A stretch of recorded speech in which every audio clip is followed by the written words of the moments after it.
الحمد لله رب العالمين، والصلاة والسلام على أشرف الأنبياء والمرسلين وخاتم النبيين وقائد الغر المحجلين الوفد المتقبلين محمد وعلى آله وصحبه ومن تبعهم بإحسان ودعا بدعوتهم إلى يوم الدين. أما بعد فأعوذ بالله من الشيطان الرجيم. بسم الله الرحمن الرحيم.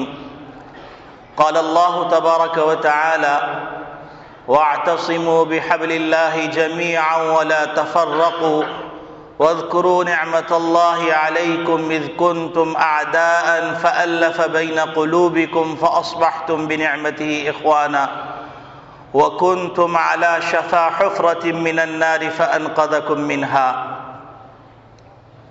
وقال تعالى: ظهر الفساد في البر والبحر بما كسبت أيدي الناس ليذيقهم بعض الذي عملوا لعلهم يرجعون. وقال تعالى: الذي خلق الموت والحياة ليبلوكم أيكم أحسن عملا. وقال تعالى: لقد كان لكم في رسول الله أسوة حسنة لمن كان يرجو الله واليوم الآخر وذكر الله كثيرا. وقال النبي صلى الله عليه وسلم: إن الله نظر إلى أهل الأرض فمقتهم عربهم وعجميهم إلا بقايا من أهل الكتاب، أو كما قال عليه الصلاة والسلام. میرے محترم بزرگوں، عزیز دوستوں، دینی اسلامی بھائیوں، اللہ رب العالمین نے یہ کائنات بنائی ہے، اور اللہ رب العالمین نے اس کائنات میں ایک اہم عنصر، ایک اہم جز، ایک اہم پرزہ انسان کو قرار دیا ہے، اور اس انسان کی ہدایت کے لیے اللہ رب العالمین نے کم و بیش 1,24,000 انبیاء علیہم السلام کو مبعوث فرمایا ہے، جو انسان کو ان کا بھولا ہوا سبق یاد دلاتے تھے، اور انسان کو یہ بتلاتے تھے کہ تمہارا خالق، تمہارا مالک، تمہارا پالنہار تم سے کیا چاہتا ہے، اور اگر تم نے اپنے پالنہار کی نہیں سنی تو پھر وہ تمہارے ساتھ کیا سلوک کرے گا اس سے ڈراتے تھے۔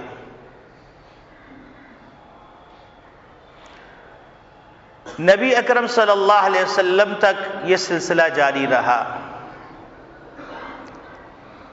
نبی کریم صلی اللہ علیہ وسلم کی بعثت سے پہلے دنیا کا حال اتنا بگڑ چکا تھا، اتنا تباہ ہو چکا تھا، اتنا برباد ہو چکا تھا کہ اس کو بیان کرتے ہوئے انسان کے رونگٹے کھڑے ہو جاتے ہیں۔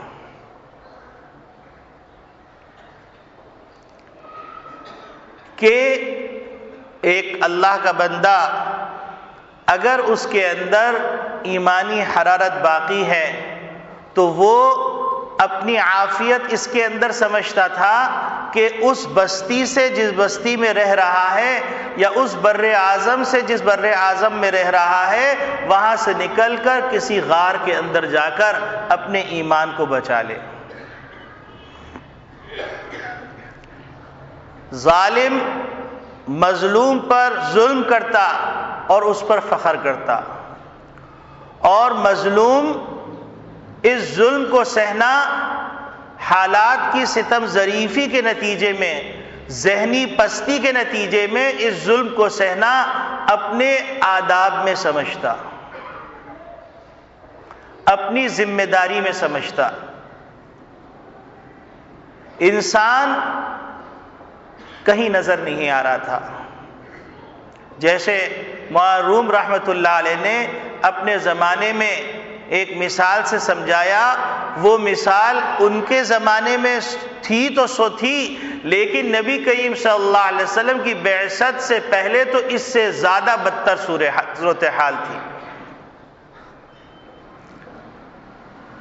کہ چراغ لے کے نکلیں اور بازار کے اندر انسان کے کندھے سے کندھا ملا ہوا، کھوے سے کھوا چھل رہا ہے، اور اس کے باوجود وہ کہہ رہے ہیں کہ مجھے ایک چیز کی دن کی روشنی میں تلاش ہے۔ دریافت کرنے پہ معلوم کیا جاتا ہے کہ آپ کس کو ڈھونڈ رہے ہیں، تو کہتے ہیں مجھے انسان کی تلاش۔ ان کو بتایا جاتا ہے کہ آپ چراغ بھی لیے ہوئے ہیں، آپ 12 بجے کی روشنی کے اندر پوری روشنی کے ساتھ، پوری رعنائیوں کے ساتھ اس وقت سورج چمک رہا ہے، اور آپ کہہ رہے ہیں کہ آپ کو انسان نظر نہیں آ رہا۔ بازار میں انسان کا کھوے سے کھویا چھل رہا ہے، اور بازار میں رش لگا ہوا ہے، دکانیں بھری پڑی ہوئی ہیں، دکانوں میں انسان بیٹھا ہوا ہے، وہ انسان کو آپ تلاش کر رہے ہیں، وہ تو نگاہوں کے سامنے موجود ہے۔ تو معروم رحمت اللہ علیہ فرماتے ہیں، انسان گوشت پوست کا نام نہیں ہے، انسانیت انسانیت کا نام ہے۔ انسان انسانیت کا نام ہے، جس میں رواداری ہو، جس میں تحمل مزاجی ہو، جس میں برداشت ہو، جس میں سلیقہ ہو، جس میں زہد ہو، جس میں قناعت ہو، جس میں ایثار اور قربانی کے جذبات ہوں، جس میں ہمدردی ہو، جس کا بلند کردار ہو، جس کا بلند گفتار ہو، ایسے انسان کی تلاش کر رہا۔ باقی تو مورتیاں ہیں۔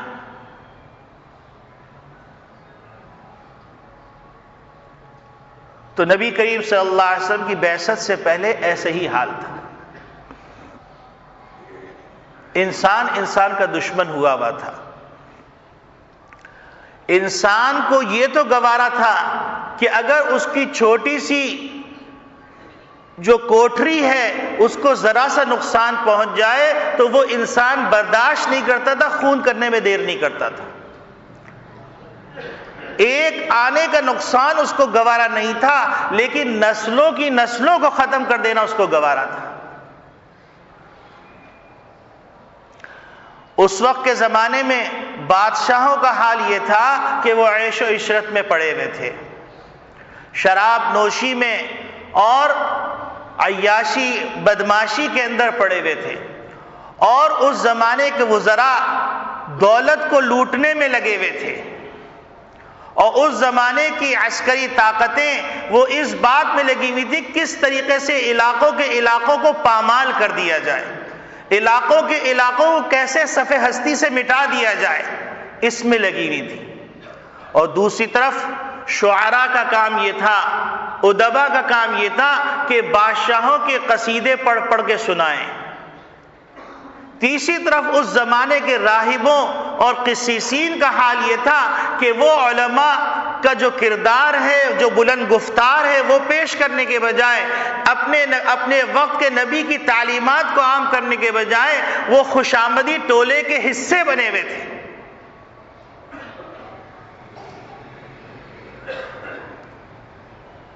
اور مصنفین کا حال یہ تھا کہ وہ بڑی سے بڑی کتابیں لکھ کر اپنے نام کو روشن کرنے کی جد و جہد میں لگے ہوئے تھے۔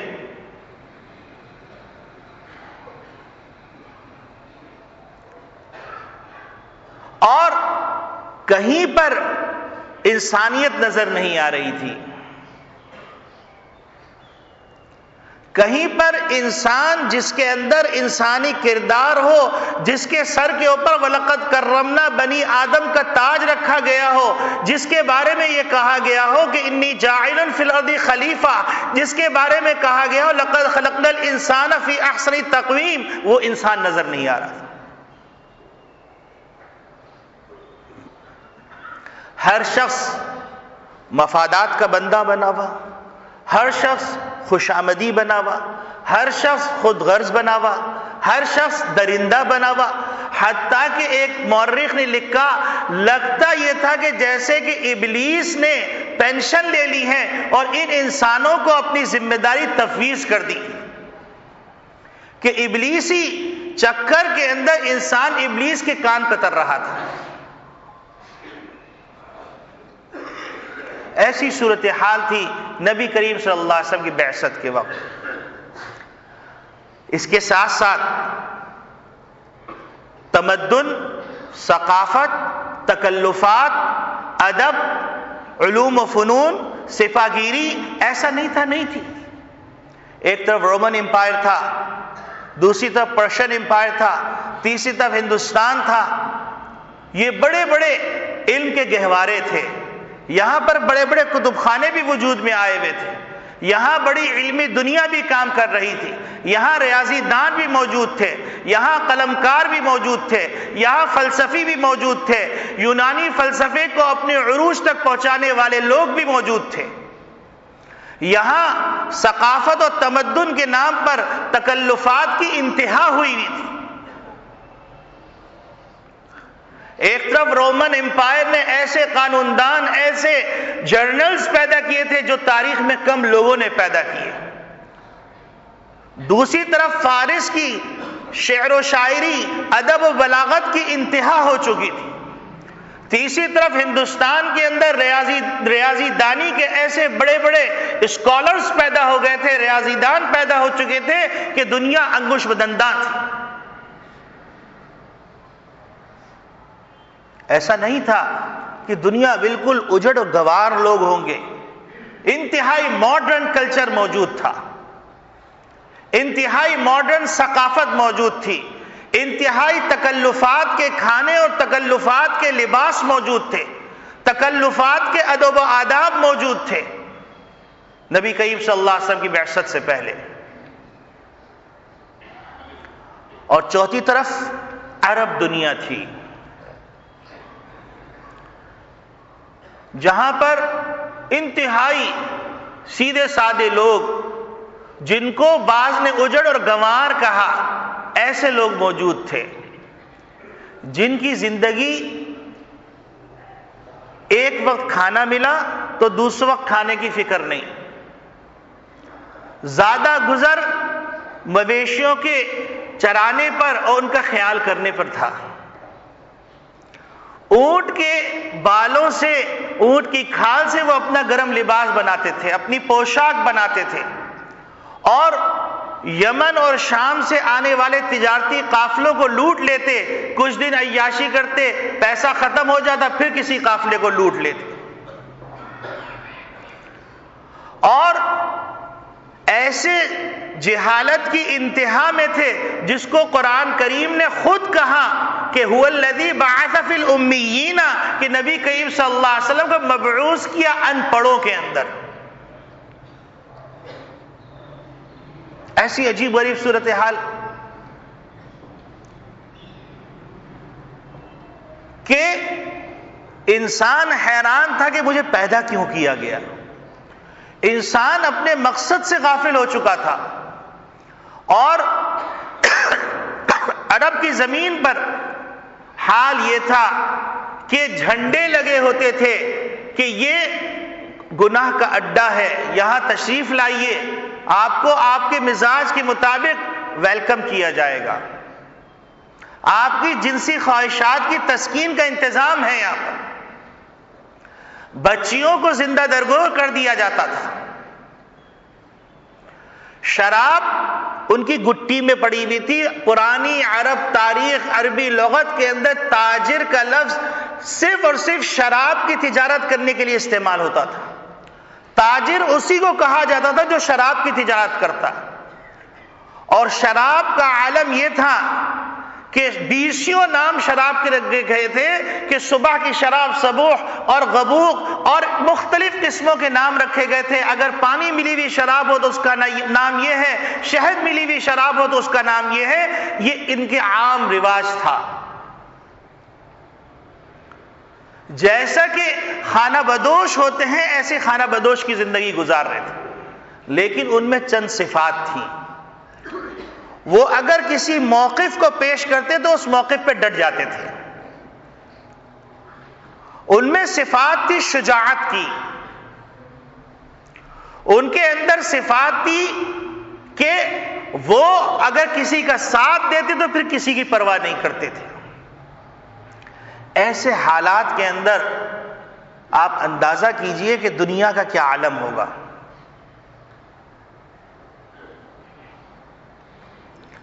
اللہ رب العالمین نے جس طرح کہ نبی کریم صلی اللہ علیہ وسلم ارشاد فرماتے ہیں ان اللہ نظر الی الارض، اللہ رب العالمین نے زمین کی طرف نگاہ ڈالی، فمقتہم عربہم وعجمیہم، کہ نبی کریم صلی اللہ علیہ وسلم فرماتے ہیں کہ اللہ رب العالمین بڑے ناراض ہوئے سارے اہل زمین سے، چاہے عربی تھے چاہے عجمی تھے، کہ ہم نے اس دنیا کو اس لیے نہیں بسایا تھا کہ یہاں پر خون کی ندیاں بہا دی جائیں،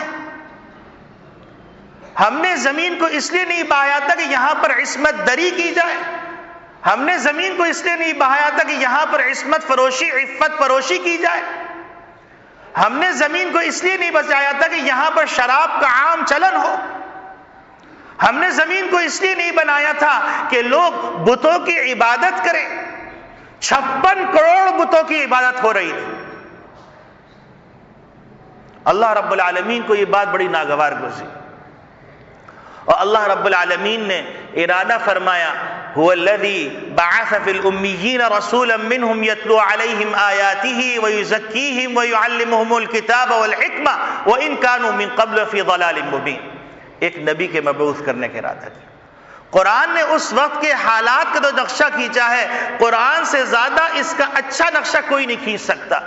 قرآن نے کہا ظہر الفساد فی البر والبحر بما کسبت ایدی الناس، زمین کے اندر فساد مچا ہوا تھا، چاہے خشکی ہو یا تری ہو، اور آج کے زمانے میں تو خشکی ہو تری ہو یا آج کے زمانے کے اندر فضا ہو یا ہوا ہو، ہر جگہ فساد مچا ہوا تھا۔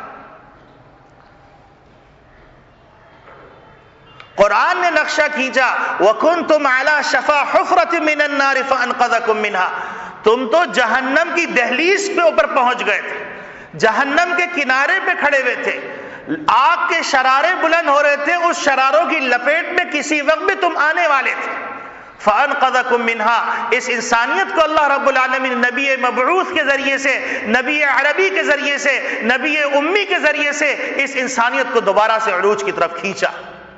فَأَنْقَذَكُم مِّنْهَا،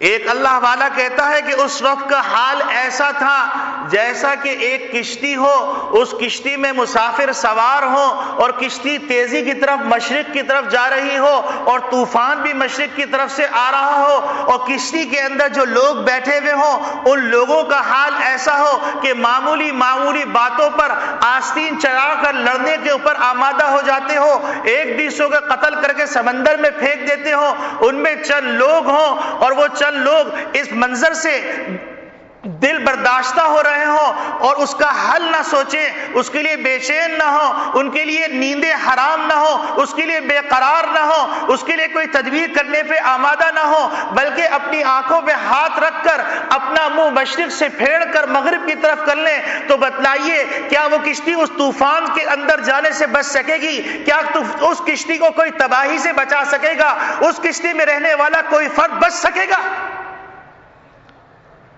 نبی اکرم صلی اللہ علیہ وسلم نے اسی بات کو ایک اور انداز سے سمجھایا۔ نبی کریم صلی اللہ علیہ وسلم فرماتے ہیں کہ دیکھو ایک جہاز ہے، اس کے 3 مالے ہیں، ایک فرسٹ فلور، ایک سیکنڈ فلور اور ایک زمینی۔ پانی اللہ کے بندوں نے فرسٹ فلور پر یعنی VIP جو ہوتے ہیں ان کو ویلکم زیادہ کیا جاتا ہے اور ان کے لیے پالیسیز بھی بڑی شاندار بنائی جاتی ہیں، تو لہٰذا سارا پانی اٹھا کر کشتی والوں نے VIPs کے لیے رکھ دیا کہ VIP حضرات وہ پانی پیا کریں اور باقی لوگ وہاں سے جا کے لے لیں۔ اب پانی کا خاصہ یہ ہے کہ جب لے کے چلتے ہیں تو چھلکتا ہے، اب جب بھی نچلی منزل والے اوپر جا رہے ہیں تو پانی جب لیتے ہیں تو پانی چھلک جاتا ہے، کبھی زمین کو گیلا کر دیتا ہے، کبھی کپڑے کو گیلا کر دیتا ہے، کبھی کسی کے سر پہ چھینٹ آ جاتی ہے، تو VIPs ناراض ہو جاتے ہیں اور کہتے ہیں، یہ نبی کریم صلی اللہ علیہ وسلم مثال دے رہے ہیں، اور اس مثال کو سن کر کچھ لوگ مسلمان ہو گئے کہ نبی کریم صلی اللہ علیہ وسلم جزیرۃ العرب میں پیدا ہوئے اور مثال ایسی دے رہے ہیں جیسا کہ ان کی زندگی سمندر کے اندر گزری ہو. تو یہ نبی کریم صلی اللہ علیہ وسلم کا معجزہ تھا کہ ایسی بلیغ مثالیں دیا کرتے تھے، اور وہ مثال آج کے زمانے میں بالکل منطبق ہو رہی. تو نیچے والے اوپر جب پانی لے کے جائیں تو وہ ناگواری کا اظہار کریں، اور آخر میں نیچے والوں نے یہ طے کیا، گراؤنڈ فلور والوں نے یہ طے کیا کہ جب ہم پانی لے کے جاتے ہیں تو ڈانٹ پھٹکار سننے کو ملتی ہے، تیز اور تند باتیں سننے کو ملتی ہیں، آنکھیں دکھائی جاتی ہیں، تو چلو ہم ایسا کرتے ہیں کہ اس کشتی کے اندر، اس جہاز کے اندر اس کے پیندے میں سوراخ کر دیتے ہیں، ڈول ڈال کے پانی تازہ تازہ نکال لیں گے. اب اگر نبی کریم صلی اللہ علیہ وسلم کے الفاظ پہ غور فرمائیے، اب اگر نیچے والے، گراؤنڈ فلور والے، کمزور طبقہ، کم عقل طبقہ اپنی عقل اور اپنے شعور کے مطابق کشتی کے اندر سوراخ کرنے لگے گا، اوپر جو بیٹھے ہوئے جو اپنے آپ کو اعلیٰ سمجھتے ہیں، جو اپنے آپ کو عرفہ سمجھتے ہیں، جو اپنے آپ کو بہت زیادہ VIP سمجھتے ہیں، وہ اگر ان چھوٹے طبقے والوں کا ہاتھ نہیں پکڑیں گے تو ہلکوا جمیعا، سب ہلاک ہو جائیں گے. یہ نبی کریم صلی اللہ علیہ وسلم کی مثال ہے، یہ کسی کی مولوی کی مثال نہیں.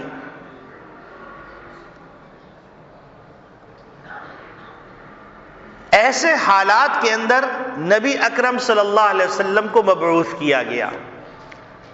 اب آپ 1400 سال پہلے کی تاریخ پر نظر ڈالنے کے بعد آپ یہ دیکھیے کہ محمد عربی صلی اللہ علیہ وسلم ایک جماعت کو تیار کرتے ہیں، اور وہ جماعت کا انتخاب اللہ رب العالمین کرتے ہیں. یہ دماغ سے نکل جانا چاہیے کہ صحابیت کی شان کیا ہے. سیدھی سیدھی بات ہے، نبی کریم صلی اللہ علیہ وسلم نے فرمایا اللہ رب العالمین نے ساری زمین پہ نگاہ کی، اور اس میں سے سب سے پہلے اللہ رب العالمین نے محمد عربی صلی اللہ علیہ وسلم کو منتخب کیا. پھر اللہ رب العالمین نے نگاہ فرمائی اور صحابیت کے لیے، نبی کریم صلی اللہ علیہ وسلم کی صحبت کے لیے جس جماعت کا انتخاب کیا اس کو صحابی کہتے ہیں. تو لہذا صحابی کی شان میں گستاخی کرنے سے اچھا یہ ہے کہ اپنی زبان کاٹ ڈالی جائے. تو اس انتخاب پر اللہ کے اوپر اعتراض ہے، کیونکہ نبی کا انتخاب بھی اللہ نے کیا اور نبی کی صحبت کے لیے صحابہ کا انتخاب بھی اللہ نے کیا.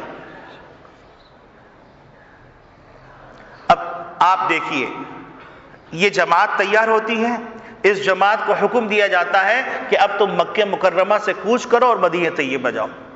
مدینہ طیبہ یہ جماعت جاتی ہے، اور نبی کریم صلی اللہ علیہ وسلم، اب آپ دیکھیے، اگر ایک جہاز تھا اس کا نام تھا کانکارڈ جہاز جب بنایا گیا، فرانس نے بنایا تھا، اس کی آواز سے شیشے ٹوٹ جایا کرتے تھے. جب اس نے پہلی لینڈنگ کی تو پہلی لینڈنگ کرنے کے لیے اس کے لیے پورا ایک نظام بنایا گیا، اور نظام بنانے کے بعد 7 بیلٹیں لگائی گئیں. اس کے آگے سمندر رکھا گیا کہ اگر وہ اب بھی نہ رکے اپنی رفتار سے، ایک بیلٹ توڑی، دوسری بیلٹ توڑی، تیسری بیلٹ توڑی، اب بھی نہ رکے تو پھر سمندر میں چلے جائے، وہ زیادہ اچھا ہے کہ انسانیت کو نقصان پہنچے. تو جب طوفان آ رہا ہوتا ہے تو اس طوفان کو روکنے کے لیے صرف اپنے دروازے کی دہلیز کے اندر جو چھوٹے چھوٹے جھروکے ہیں اس کے بند کرنے سے کچھ نہیں ہوگا. اگر کسی قصبے میں آگ لگ گئی ہو تو اس آگ لگنے کے لیے چھوٹی چھوٹی بوتلوں کے اندر پانی لا کر اس آگ پہ ڈالنے سے کچھ نہیں ہوگا. اگر کہیں پر زلزلہ آ جائے تو زلزلہ آنے کی صورت میں بیمار بھی اپنی جگہ سے اٹھ کے بھاگے گا، عورت بھی اپنی جگہ سے اٹھ کے بھاگے گی، بچہ بھی اٹھ کے بھاگے گا، ہر ایک کو اپنے جان کے لالے پڑے ہوں گے، اور اب اس کو کسی کی خبر نہیں ہوگی. اگر ایسی طوفانی صورتحال ہو چکی ہو، ایسی ہیبتناک صورتحال ہو چکی ہو، تو ایسی ہیبتناک صورتحال اس اژدہے کو روکنے کے لیے ایسی جماعت چاہیے ہوتی ہے جس جماعت کے اندر یہ طاقت ہو کہ اژدہے کی کلائی کو پکڑ کے توڑ ڈالے، تاکہ وہ دوبارہ انسانیت کی تذلیل نہ کر سکے. تو نبی کریم صلی اللہ علیہ وسلم نے ایک ایسی جماعت تیار فرمائی، اور یہاں سے یہ بات سمجھ میں آ جانی چاہیے کہ جتنے غزوات ہوئے، یہ غزوات کا مقصد ہرگز انسانی کی تذلیل نہیں تھی، بلکہ ان غزوات کا مقصد انسانیت کو عروج پہ پہنچانا تھا، انسانیت کو خالق کے نظام سے واقف کروانا تھا۔ یہی وجہ ہے کہ تاریخ کی اور آنکھ گردانی کیجئے تو آپ حیران رہ جائیں گے، بے شمار غزوات، بے شمار سرایا، 27 غزوات اور اسی طریقے سے سرایا، اس میں مرنے والوں کی تعداد جو غیر مسلمین مرے گئے ہیں 762، اور جو شہداء ہوئے ہیں ان شہداء کی تعداد 362 یا اس سے کچھ زیادہ ہے۔ یہ ایک طرف پہلی جنگ عظیم اور دوسری جنگ عظیم کے لیے ڈاکٹر اسمتھ کو مقرر کیا گیا کہ آپ رپورٹ تیار کریں کتنا نقصان ہوا ہے، تو دوسری جنگ عظیم کی رپورٹ کے اندر لکھا ہوا ہے کہ 5 کروڑ انسانوں کو مارا گیا تھا اور 14 سے 15 کروڑ گھروں کو مسمار کر دیا گیا تھا، بستیوں کو مٹا دیا تھا۔ اور انسانی تذلیل کی وہ مثالیں پیش کی گئی تھی کہ شیطان بھی کان پکڑ کے پناہ مانگ رہا ہو، اس کی تعبیر میں اس مسجد میں بیٹھ کے نہیں کر سکتا، آپ اس سے اس کی ہیبت ناکی اور بے حیائی کا اندازہ لگا سکتے ہیں۔ یہ جو 2 جنگیں عظیمیں ہوئی تھیں، پہلی جنگ عظیم، دوسری جنگ عظیم، یہ استعماری طاقتوں کی اور نو آبادیاتی نظام کو رائج کرنے کے لیے کی گئی تھی، انسانیت کی تذلیل کے لیے، انسانیت کو عروج دینے کے لیے نہیں کی گئی۔ آج مسلمانوں کے منہ پہ جہاد کا نام لے کے کالک مرنا چاہتے ہیں، حالانکہ ان کے سر سے پاؤں تک کالک کے اندر ملچے ہوئے ہوئے، غلیظ ہوئے ہوئے۔ آج مسلمانوں کو فنڈامنٹلسٹ کہنے والے اور مسلمانوں کو رسوا کرنے کے لیے مختلف تعبیرات پیش کرنے والے، ان سے پوچھئے کہ اسپین کے کتب خانوں سے تمہارے آباء و اجداد کیا سیکھ کے آئے، اس سے پہلے تمہاری کیا حالت تھی؟ یہ تو ہم ناخلف اولادیں ہیں کہ اپنے اکابرین کے علم کو سنبھال نہیں سکے، اکابرین کے لائے ہوئے نظام کو سنبھال نہیں سکے، ورنہ ان اجڑ گواروں اور کیا لفظ تعبیر کروں، ان کے اندر یہ ہمت نہیں تھی۔ بدقسمتی، ہماری اپنی بدقسمتی کہ جس کے پاس قرآن ہو، جس کے پاس آفاقی نظام ہو، جس کے پاس آفاقی پیغمبر ہو، اور وہ قوم جگہ جگہ ذلیل ہو رہی ہو، رسوا ہو رہی ہو، تو یہ اسلام کا قصور نہیں، مسلمان کا قصور ہے۔ تو اللہ رب العالمین نے نبی کریم صلی اللہ علیہ وسلم کو مبعوث کیا، اور نبی کریم صلی اللہ علیہ وسلم نے اس ظلم و ستم کی داستان کو ختم کرنے کے لیے ظالم کی کلائی کو موڑ ڈالا۔ اور نبی کریم صلی اللہ علیہ وسلم نے جب یہ صدا لگائی، آپ ایک طرف دیکھیے کہ ایک مرغی کا بچہ کسی کھیت میں چلا جائے اور اس کھیت کے اندر اس کو مار دیا جائے تو اس کے اوپر تلوار نکلے، 40 سال تک تلوار نیام میں واپس نہ جائے، اور اس قوم کا حال یہ کہ ایثار و قربانی کی ایسی نظیریں، محبت کی ایسی نظیریں کہ اپنے گھر کے اندر مہاجر بھائی کو حصے دار بنا لیا۔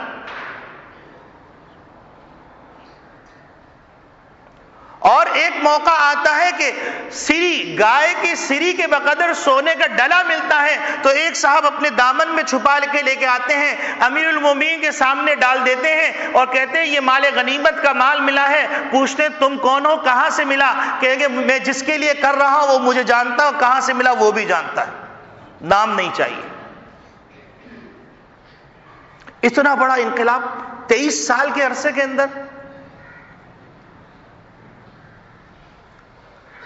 تو اس بگڑی ہوئی صورتحال کی اصلاح بھی اسی طریقے پہ کی جائے گی جس طریقے سے نبی کریم صلی اللہ علیہ وسلم جزیرۃ العرب کی قوم کو جو شتر باندھتے ان کو جو جہاں باں بنا دیا، جو اونٹ کی مینگنیوں سے کھیلا کرتے تھے، اللہ رب العالمین نے ان کو رومن امپائر، پرشین امپائر کا والی وارث بنا دیا۔ امام مالک رحمت اللہ علیہ فرماتے ہیں اس قوم کے آخری فرد کی آخری حصے کی بھی اصلاح اسی طریقے پہ ہوگی جس طریقے پر نبی کریم صلی اللہ علیہ وسلم نے اس امت کی پہلے اصلاح کی، اس کے علاوہ کوئی راستہ نہیں۔ یہ میرا عقیدہ بھی ہے، میرا یقین بھی، اور اللہ کے قانون کی بنیاد پر فلن تجد لسنت اللہ تبدیلا ولن تجد لسنت اللہ تحویلا، اس کے علاوہ کوئی حل بھی نہیں، کیونکہ اللہ جو قانون بناتا ہے اس میں تبدیلی نہیں ہوتی، اور اللہ کے قانون سے جو ٹکرائے گا اس کو ذلیل و خوار کر کے تباہ برباد کر دیا جائے گا۔ یہ تو ایک داستان ہے جو آپ کے سامنے رکھی گئی۔ اس کے بعد جو بات میں رکھنا چاہ رہا ہوں، جس کے لیے میں نے یہ تمہید باندھی، وہ بات ذرا غور طلب ہے اور ٹھنڈے دل سے سوچنے کی ہے، اور ہر فرد کو اس ذمہ داری کو پورا کرنا چاہیے۔ اس ملک کے اندر، جس ملک کو ہندوستان کی گلیاں آج بھی ان آوازوں کو یاد کرتی ہیں کہ پاکستان کا مطلب کیا، لا الہ الا اللہ، تو لا الہ الا اللہ کی صدا کیا ہے؟ لا الہ الا اللہ کے تقاضے کیا ہیں؟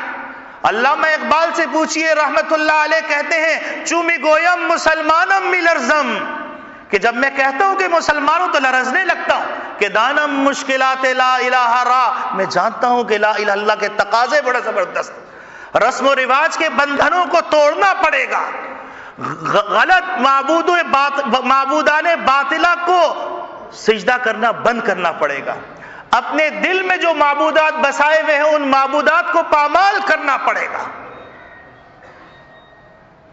جو غلط عقیدے قائم کیے گئے ان غلط عقیدوں کو چھوڑنا پڑے گا، جو غلط نظام بنایا گیا ہے اس نظام کو توڑنا پڑے گا۔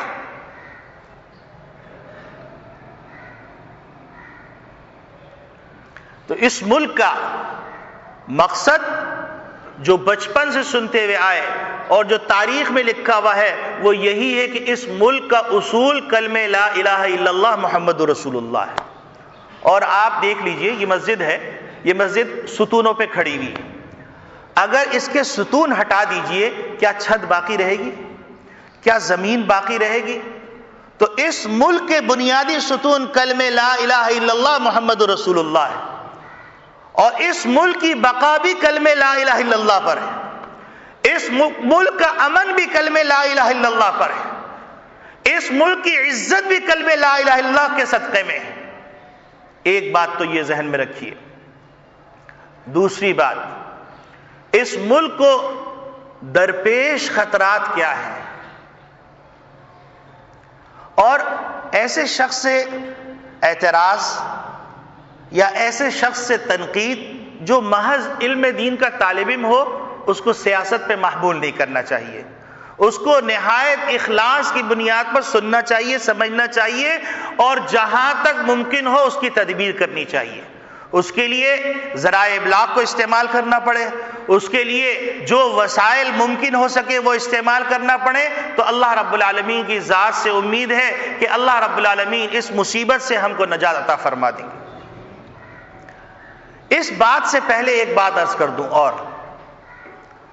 وہ بات کیا ہے کہ عالم، ملا، مولوی یہ نبی کا وارث ہے، اور وراثت کا مطلب ایک عالم کو بھی سمجھنا چاہیے، اور اس ذمہ داری کا احساس ایک عالم کو بھی کرنا چاہیے کیونکہ باس پرس ہوگی، اور دوسرے نمبر پر اس عالم کو اللہ رب العالمین نے قرآن کا حامل بنایا۔ اللہ رب العالمین نے جب یہ فرما دیا کہ انا نحن نزلنا الذکر وانا لہ لحافظون، قرآن کو ہم نے نازل کیا، ہم اس کی حفاظت کریں گے، تو جن لوگوں سے حفاظت کر رہے ہیں اللہ رب العالمین ان کے بھی محافظ۔ یہ بات تو ذہن میں بٹھا لیں، اچھی طرح، اچھی طریقے سے اس بات کو ذہن میں بٹھا لیں۔ اور قرآن کی حفاظت اللہ کسی بھی شکل میں کرتے ہیں۔ آپ دیکھیے ایک دفعہ جب 1857 کے واقعات ہوئے ہیں، دیگر واقعات ہوئے ہیں، تو اس واقعات میں ایک واقعہ یہ ہوا کہ فائر پروف کاغذ کے اوپر یہ انجیل لکھ کے لے کے آئے اور قرآن کے لیے مقابلے کے لیے پیش کیا گیا، اور کہا گیا کہ قرآن کو بھی آگ میں ڈالو، انجیل کو بھی آگ میں ڈالتے ہیں، جو جل گیا وہ صحیح نہیں ہے اور جو نہیں جلا وہ صحیح ہے۔ اب کوئی اس مقابلے پہ آئے تو کیسے آئے کہ یہ سازش ہے کیا؟ کہ اگر خربوزہ چھری پہ گرتا ہے تب بھی خربوزہ کٹتا ہے، چھری خربوزے پہ گرتی ہے تب بھی جو ہے خربوزہ کٹتا ہے، تو اب کریں تو کیا کریں؟ تو اللہ رب العالمین نے ایک مرد درویش جس کا نام شاہ عبدالعزیز محدث دہلوی تھا، اس مرد درویش کو کھڑا کیا، دلی کے اندر اس نے صدا لگائی، اس چیلنج کو میں قبول کرنے کے لیے تیار ہوں، اور سارے علاقوں سے لوگ جمع ہو گئے۔ جب سارے علاقوں سے لوگ جمع ہوئے تو اس پادری کو بلایا گیا اور پادری سے کہا، پادری صاحب آپ کھڑے ہوئیے، اور کھڑے ہونے کے بعد اپنے دعوے اور اپنے چیلنج کو سب کے سامنے دہرائیے۔ تو پادری کھڑا ہوا اور کھڑے ہونے کے بعد کہنے لگا کہ میں یہ اعلان کرتا ہوں کہ انجیل برحق ہے، اگر قرآن برحق ہے تو میں آگ میں قرآن کو بھی ڈلواتا ہوں اور تم بھی انجیل کو بھی ڈالو، جو جل گیا وہ صحیح نہیں ہوا، اور جو مر گیا اور جو بچ گیا وہ صحیح ہوا۔ حضرت شاہ عبدالعزیز محدث دہلوی رحمت اللہ علیہ کھڑے ہوتے ہیں، کہتے ہیں پادری صاحب ہم مسلمان جذباتی لوگ ہیں، ہم اس جذبات کے دھارے میں کچھ فیصلہ محبت کا کرتے ہیں، ہم قرآن اپنے سینے پہ رکھتے ہیں، تم انجیل اپنے سینے پہ رکھو، میں بھی آگ میں کودتا ہوں تم بھی آگ میں کودو، جو بچ گیا وہ حق میں، جو نہیں بچا وہ ناحق میں۔ تو اللہ قرآن کی ایسے حفاظت کرتے ہیں، تو قرآن کے حاملین کی بھی حفاظت کرتے ہیں۔ ریکارڈ پہ یہ بات موجود ہے، 1864 سے 1866 تک 15,000 علماء کو دہلی کے چاندنی چوک پر سولی پہ لٹکایا گیا۔ 500 علماء کو ایک دن سولی پہ لٹکایا گیا۔ لیکن کیا بر صغیر سے یہ ملا ختم ہو گیا؟ اشتراکی نظام جب آیا تو اشتراکی نظام والوں نے یہ طے کیا کہ اشتراکی نظام میں رکاوٹ اگر کوئی ہے تو اسلام ہے، تو اور اسلام وابستہ ہے مدارس سے، اسلام وابستہ ہے ملاؤں سے، تو ان مدارس اور ملاؤں کو ختم کرو۔ تو اس کے لیے تدبیر انہوں نے یہ بنائی کہ وہ آواز لگاتے، پہلے داڑھی والوں کو مارا، لیکن مسئلہ یہ کہ افغانستان کے اندر اور پٹھان لوگ داڑھی رکھتے ہیں، اب ملا کی بھی داڑھی ہے غیر ملا کی بھی داڑھی ہے، اب پھنس گئے، مارے تو اگر مارا تو وہ ملا ہے یا جو ہے وہ پٹھان کی عام رواج کے مطابق داڑھی ہے۔ تو انہیں یہ کرنا شروع کیا کہ وہ یہ کہتے ملا، تو وہ مڑ کے دیکھتا اور اس کو مار ڈالتی، اور اگر پھر اس کے بعد تدبیر یہ نکالی گئی کہ ملا کہتے تو وہ آدمی پلٹ کے کہتے تیرا باپ ملا ہوگا، تیرا ماں عالم ہوگا، چھوڑو تم اس کو۔ تو اب انہوں نے اس کے لیے تدبیر کیا نکالی؟ اس کے لیے تدبیر نکالی کہ عالم کی عین کا قلقلہ اور عین حرف کی ادائیگی، مخرج سے ادائیگی عالم صحیح کر سکتا ہے، غیر عالم صحیح نہیں کر سکتا۔ تو اب اگر وہ یہ کہتے کہ عالم، ہم عالم نہیں، ہمارا خاندان عالم نہیں، تو فوراً کہتے کہ تم نے عین صحیح ادا کیا لہذا تم عالم، کاٹ ڈالتے۔ کیا افغانستان سے ملا ختم ہو گیا؟ اللہ رب العالمین کا دین قیامت تک باقی رہے گا، اور اللہ رب العالمین کا کلام مجید قیامت تک باقی رہے گا، تو قیامت تک یہ ملا باقی رہے گا۔ ایک بات تو بالکل اچھی طرح ذہن میں بٹھا لیں، اب چاہے اس ملا کو بدنام کرنے کے لیے جوکر لے کے آ جائیے، ان جوکروں کی داڑھی لگوا دیجئے، ان جوکروں کو بڑے بڑے عمامے بنا دیجئے، اور وہ عبد الدرہم عبد الدینار ہو، یعنی ریال اور ڈالر کے بندے ہوں، تو اس کی وجہ سے یہ ملا رسوا نہیں ہوگا، اس کا محافظ اللہ ہے۔ کسی کو رسوا کرنے کی جتنی تدبیریں کر لیں لیکن اللہ سے ٹکر نہیں لے سکتے۔ یہ تو تمہیدی چند باتیں تھیں، آخری باتیں عرض کر کے اپنی گفتگو ختم کرتا ہوں۔ وہ بات یہ ہے، اس ملک کا سب سے بڑا خطرہ، سب سے بڑا خطرہ، وہ خطرہ ہے انسانیت کی تذلیل، انسان کو انسان نہ سمجھنا، اپنے مفادات کے خاطر انسان کا خون کر دینا معمولی بات سمجھنا۔ اللہ رب العالمین کہہ رہے ہیں کہ وَلَقَدْ كَرَّمْنَا بَنِي آدم، ہم نے اس کو بہت بلندی عطا فرمائی۔ نبی کریم صلی اللہ علیہ وسلم فرما رہے ہیں کہ بیت اللہ 100 دفعہ بیت اللہ کو ڈھانا ایک مسلمان کو شہید کرنے کے برابر۔ تو یہ کیسے گوارا ہوتا ہے؟ یہ کون لوگ ہیں جو علماء کا خون کرتے ہوئے چوکتے نہیں ہیں، جن کو حیا نہیں آتی، جو اللہ کے غضب سے نہیں ڈرتے ہیں۔ آپ مجھے ایک سوال کا جواب دیجئے، پورے پاکستان کے اندر آپ پھیر جائیے، پاکستان کے اندر کراچی کو ابھی چھوڑ دیجئے، آپ دوسرے علاقوں میں چلے جائیے، وہ کون ہے جو ٹھٹرتی ہوئی سردی کے اندر شال لپیٹ کر تہجد کے وقت اپنے گھر سے نکلتا ہے، ایک ٹوٹی پھوٹی مسجد کے اندر جاتا ہے، تہجد کی نماز پڑھتا ہے اللہ اکبر کہہ کے، اور پھر اس کے بعد اللہ اکبر کی صدا فجر کی اذان کے وقت دیتا ہے، اور اس کے بعد انتظار کرتا ہے کہ کوئی اللہ کا بندہ آ جائے جس کے ساتھ جماعت کر لی جائے، اگر کوئی آ گیا تو لکڑی ٹیکتا ہوا بڈھا آیا، اس کے ساتھ اس شخص نے مل کے نماز پڑھ لی، اگر بڈھا نہیں آیا اس مسجد کو آباد کرنے والا یہی ملا ہے۔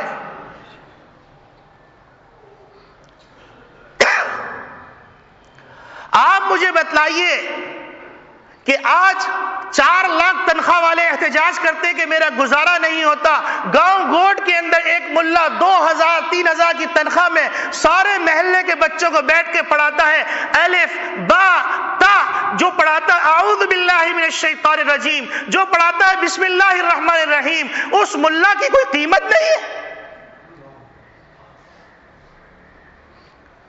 کہ ملا علی قاری رحمت اللہ علیہ نے ایک سند کے اوپر کلام کیا، لیکن وہ معنی کے اعتبار سے مقبول ہے۔ مشکات شریف کی روایت ہے کہ ایک شخص پہ سخت ترین عذاب ہو رہا تھا، ایک موقع آیا اللہ رب العالمین نے فرمایا عذاب روک دو۔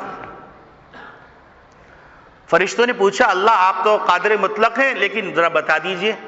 ہونے کا بات یہ کہ جب اس شخص کا انتقال ہوا تھا تو اس کے ہاں ایک چھوٹا بچہ پیدا ہوا، آج یہ بچہ اس قابل ہو گیا کہ اس کی ماں نے اس کو مکتب میں داخل کیا، اس بچے نے آج بسم اللہ الرحمن الرحیم پڑھا ہے، مجھے حیا آتی ہے کہ جس کا بیٹا مجھے رحمان اور رحیم کہے میں اس کے باپ کو عذاب دوں۔ یہ بسم اللہ پڑھانے والا ملا ہی تھا، یہ بسم اللہ پڑھانے والا ملا ہی تھا۔ آج محمد عربی صلی اللہ علیہ وسلم کے علوم اور نبی کریم صلی اللہ علیہ وسلم کی جو میراث ہے، اس میراث کی حفاظت کرنے والا کون ہے؟ یہ ملا ہی ہے۔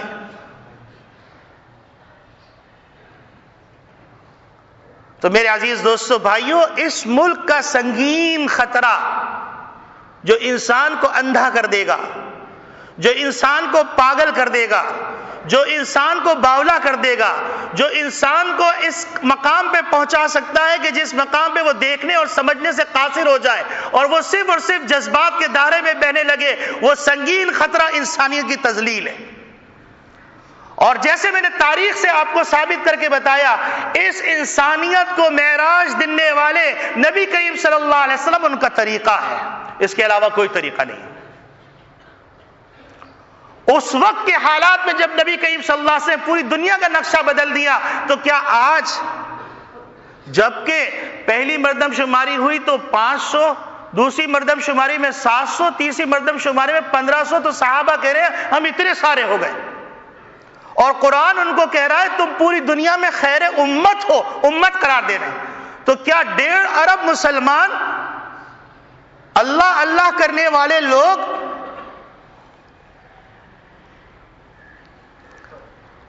کیا اللہ اللہ کرنے والے لوگ اس دنیا میں نہیں بستے؟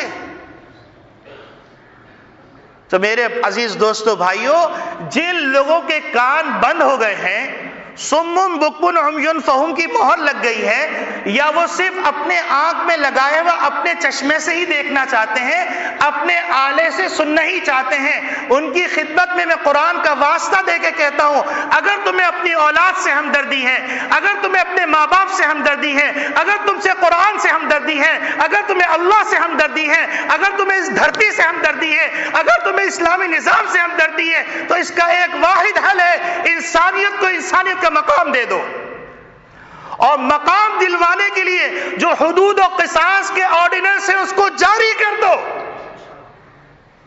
تاکہ کوئی مائی کا لال کسی عالم پہ انگلی اٹھاتے ہوئے 10 دفعہ سوچے۔ یہ عالم ایک دن میں پیدا نہیں ہوتے، محدثین اپنے خون اور اپنے کلیجے کا کشید کیا ہوا شیرہ ان کو پلاتے ہیں، تب یہ علماء تیار ہوتے ہیں۔ جب یہ اللہ کے والے تیار ہوتے، یہ تم سے کچھ مانگ رہے ہیں، تمہارا گندا مال جس کو زکوٰۃ کہتے ہیں، اوساخ الناس کہا گیا ہے، اس گندے مال کو وہ پاک کرتے ہیں، وہ تمہارے محسن ہیں۔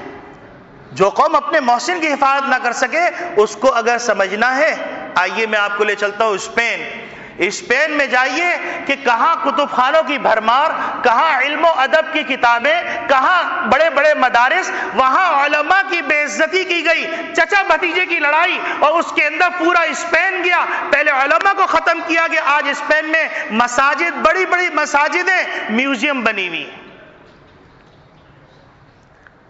علماء کو ختم کیا جائے گا تو اپنے اصل سے بھی جاؤ گے۔ آئیے میرے ساتھ چلیے ترمذ چلیے، میرے ساتھ آپ بخارا چلیے، میرے ساتھ آپ سمرقند چلیے، آپ دیکھیں گے کہ وہاں پر پہچاننا مشکل ہے یہ مسلمان عورت ہے، یہ کافر عورت ہے، یہ مسلمان بچہ ہے، یہ کافر کا بچہ ہے۔ جہاں سے ترمذی آئی ہے، جہاں سے بخاری آئی ہے، اور بعض جگہوں کے میں مصلحتاً نام نہیں لے رہا ہوں، وہاں جائیے تو پہچاننا مشکل ہے کہ ابو داؤد، امام ابو داؤد کا مزار کہاں ہے، بڑے بڑے محدثین کا مزار کہاں ہے۔ کیا اس تاریخ کو لانا چاہتے ہو؟ کیا اس فلسفے کو رائج کرنا چاہتے ہو؟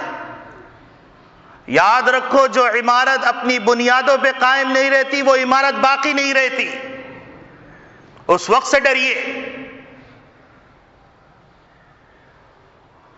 تو اس ملک کا سنگین خطرہ انسان کو انسان کا مقام نہ ملنا ہے۔ اس ملک کا دوسرا سنگین خطرہ عصبیت، مسلکیت، مفادات، خود غرضی، یہ اس ملک کا خطرہ ہے۔ نبی کریم صلی اللہ علیہ وسلم تو ہم کو ایک لڑی میں پرو کے گئے تھے۔ باغ کے اندر جائیے، اگر اس باغ میں ایک ہی قسم کے پھول ہو تو اس میں خوبصورتی نہیں ہوتی۔ اس باغ میں گیندے کا پھول بھی ہوگا، اس باغ میں چمیلی کا پھول بھی ہوگا، اس باغ کے اندر موتیے کا پھول بھی ہوگا، اس باغ میں گلاب بھی ہوگا اور مروا کا پھول بھی ہوگا، سارے پھول ہوں گے تو وہ باغ حسین لگے گا۔ تو اللہ رب العالمین نے انسانیوں کی جو تسبیح تیار کی ہے، وَجَعَلْنَاكُمْ شُعُوبًا وَقَبَائِلَ لِتَعَارَفُوا، آپ مالا پہنتے ہیں، موتی کہیں زمرد کا ہوتا ہے، کہیں یاقوت ہوتا ہے، کہیں لولو ہوتا ہے، کہیں مرجان ہوتا ہے، یہ تو حسن کی لڑی تھی۔ کوئی سندھی تھا، کوئی مہاجر تھا، کوئی پٹھان تھا، کوئی بلوچی تھا، کوئی مکرانی تھا، یہ ایک حسین لڑی تھی۔ اس حسین مالے کو تباہ کر دیا گیا اپنے مفادات کی خاطر۔ اللہ کے سامنے حضور صلی اللہ علیہ وسلم نے ایسے ذمہ داروں کا گریبان پکڑ لیا، تم کیا جواب دو گے؟ کتنے دن زندہ رہو گے؟ اس ملک کا دوسرا خطرہ جس کو بار بار ہوا دی جا رہی ہے، ایک طرف عصبیت، دوسری طرف مسلکیت، فروعی اختلافات۔ یہ علماء کا کام ہے، علماء سمجھتے ہیں کون سا مسئلہ کیا ہے، اپنے مفادات کے لیے عوام کی زینت نہ بنائیے۔ اس کا تیسرا خطرہ مال و دولت کی محبت۔ پل بھر کے اندر میں ارب پتی بن جاؤں، چاہے مجھے اپنے بھائی کا گلا کاٹنا پڑے، چاہے مجھے اپنے قوم کو تباہ کرنا پڑے، چاہے مجھے اپنی ماں کو بیچنا پڑے، اتنا سخت لفظ کہہ رہا ہوں میں۔ یہ بوڑھی عورتیں جب قوموں کا سودا ہوتا ہے تو یاد رکھیے، یہ بوڑھی عورتیں ماں کا درجہ رکھتی ہیں، تو ماں کا درجہ رکھنے والی ماؤں کو بیچنا، اپنی ماں کو بیچنا۔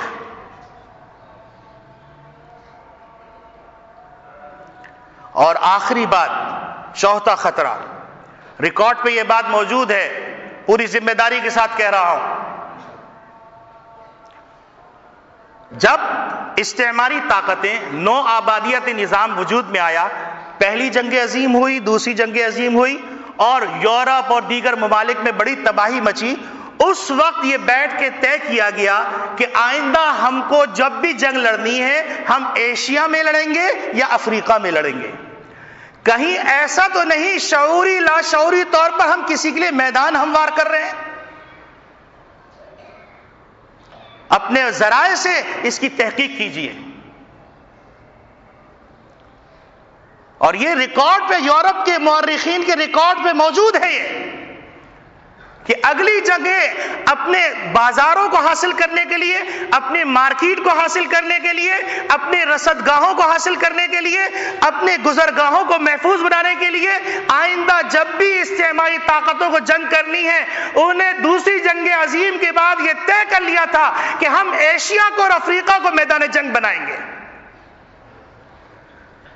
سوچئے ذرا سا، رک جائیے، آگ کے انگاروں سے مت کھیلیے، معصوم جانوں سے مت کھیلیے. اور ایسے وقت میں جب پتہ نہ چل رہا ہو کہ دشمن کہاں سے آ رہا ہے، کیا کر رہا ہے، تو ایسے وقت کے اندر سب کو ایک جان ہونا چاہیے.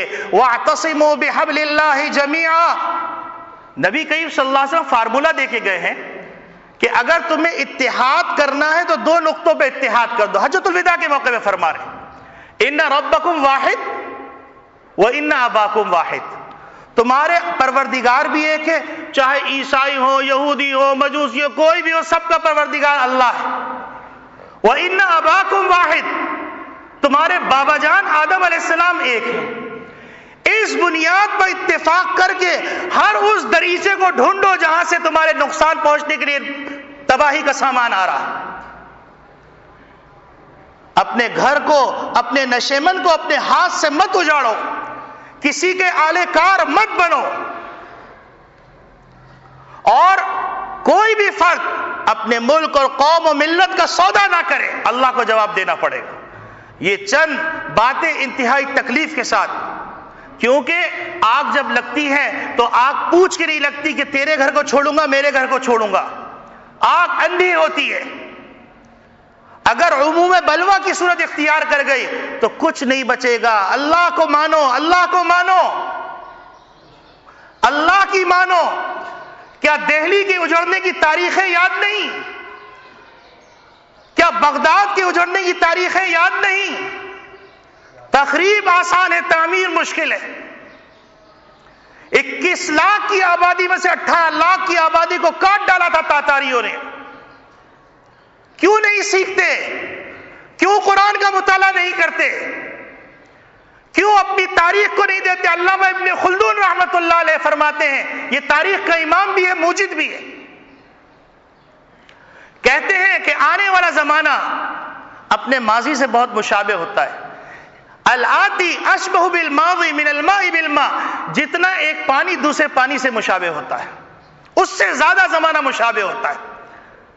تو میرے عزیز دوستو بھائیو، امام مالک کا قول پھر میں نقل کر رہا ہوں کہ وہ فرماتے ہیں کہ اس قوم کے آخری فرد کی اصلاح اسی طریقے پہ ہوگی جس طریقے کے اوپر اس فرد کی پہلی امت کی اصلاح ہوئی ہے. اور فلاح کا راستہ ایک ہی اللہ نے رکھا ہے، اس راستے پہ چلیے. اسلام میں بڑی لچک ہے. یہ پیش کرنے کے اندر آپ اس کو تنگ نظری کی بات کر رہے ہیں. قسم خدا کی میں آپ کو بتاؤں، آج دنیا والے کہتے ہیں ہم یورپ کی نیشنلٹی مل جائے، دنیا والے کہتے ہیں ہم کو امریکہ کی نیشنلٹی مل جائے. آپ 200 سال پہلے چلے جائیے، لوگ 200-300 سال پہلے چلے جائیے، لوگ تمنا کرتے تھے کہ بغداد کی نیشنلٹی مل جائے، لوگ تمنا کرتے تھے اسپین کی نیشنلٹی مل جائے.